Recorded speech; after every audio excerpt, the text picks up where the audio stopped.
নো tension নো problem.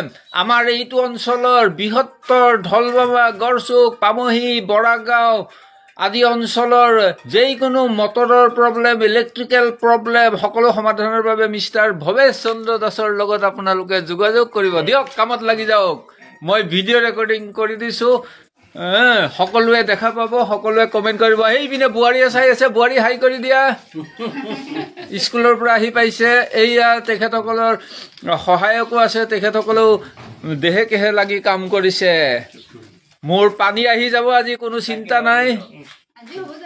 হৈ যাব, এতিয়াই হৈ যাব, আজি নহয় এতিয়াই হ'ব। কি চিন্তা কৰিছা তুমি?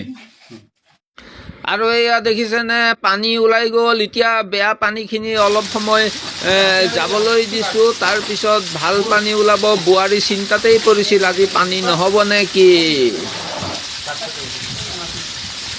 যদি আপোনাৰ মটৰৰ প্ৰব্লেম থাকে তেতিয়াহ'লে এম্পিয়াৰটো বেছিকৈ ল'ব, আৰু যদি মটৰ যদি ভালে থাকিব আপোনাৰ এম্পিয়াৰটো কমাই লাগিব, কম ল'ব। জানিব যেতিয়া এম্পিয়াৰটো বেছিকৈ ল'ব তেতিয়া মটৰৰ কমপ্লেইন হ'ব, আৰু যেতিয়া কম ল'ব মটৰটো ঠিকে আছে। বোৱাৰী বুজি পাইছা? ইমানেই ধন্যবাদ, বাই।